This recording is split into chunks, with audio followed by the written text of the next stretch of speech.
কি বানাচ্ছি বলুন তো বন্ধুরা? লাউ না চাল কুমড়ো? কিছুই না, লাউ না চাল কুমড়োও নয়, এটা হচ্ছে তরমুজের খোলা। এরকম পাতলা পাতলা করে কেটে নিয়েছি। তারপরে সর্ষের তেলে শুকনো লঙ্কা আর সর্ষে ফোড়ন দিয়ে এটা চাপিয়ে দিয়েছি। দিয়ে নুন দিয়ে দিলেই তো জল বেরোবে। জল বেড়ে এটা সেদ্ধ হয়ে গেছে। যদি কুকার আছে, কুকারে একটা সিটি দিয়ে দিতে পারেন, কোনো জল দেবেন না। শুধু এরকম একটা সিটি দিলেই, শুধু এই মানে এরকম পাতলা পাতলা করে কুকারের মধ্যে দিয়ে একটা সিটি মারলেই এটা সেদ্ধ হয়ে যাবে। আমার কাছে কুকার নেই, আমি এইরকমই পাতলা পাতলা করে কম একটু নুন দিয়ে সেদ্ধ করে মানে চাপা দিয়ে রেখেছিলাম। এখন সেদ্ধ হয়ে এসেছে। একটু হলুদ দিয়েছি আর নুন দিয়েছি আর সর্ষে আর শুকনো লঙ্কা ফোড়ন।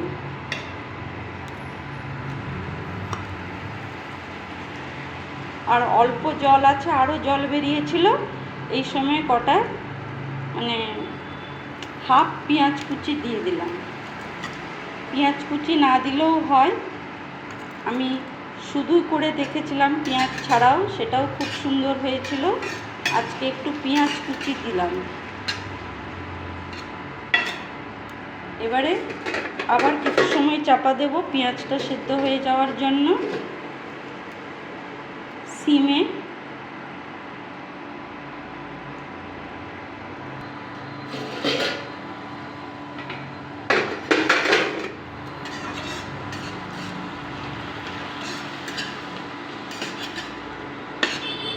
এবারে এটাকে ভালো করে জলটা শুকিয়ে একটু ভাজা ভাজা করতে হবে।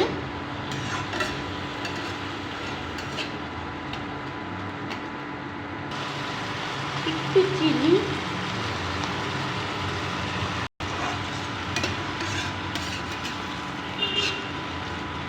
তরমুজের চোকলা বা খোলা অনেক রকমভাবেই করা যায়। একটু একটু গোল গোল করে স্কোয়ার স্কোয়ার কেটে নিয়ে আদা জিরে বাটা গরম মশলা ঘি দিয়েও করা যায়, সেটাও ভালো লাগে। তবে আমি ওই রকমও করি, তার মধ্যে ছোলা বাদাম দিয়েও করা যায়। ছোলা সেদ্ধ করে বাদাম সেদ্ধ করেও তার মধ্যে দিয়ে সেটাও হয়। আর এই রকমভাবে করলে এটা গরম ভাতে বেশ শুকনো শুকনো মেখে খেতে দারুণ লাগে। আগেও একবার করে ট্রাই করেছিলাম,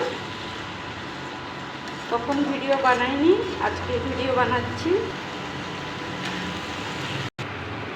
দেখুন কি সুন্দর কালারটা লাল লাল হয়ে এসছে। গ্যাসটা বাড়িয়ে দিয়ে একটু সর্ষের তেলটা একটু বেশি দিলে বেশ গরম ভাতে শুকনো শুকনো মেখে খেতে।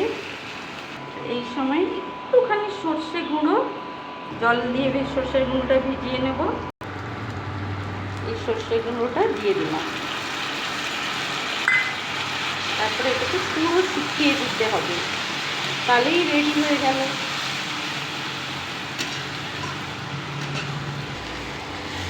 এই যে রেডি হয়ে গেল তরমুজের খোলা চচ্চড়ি বলুন, ভাজা বলুন, যাই বলুন তাই রেডি। তবে রোজ রোজ করবেন না আবার, তাহলে আবার খেয়ে দিয়ে ঘরের লোকেরা একদম পাগল হয়ে যাবে। আবার তরমুজের খোলা একটু মাঝে মধ্যে গরুদেরও দিতে হয়, সব দিন করার দরকার নেই, মাঝে মধ্যে করে খাবেন। Thank you.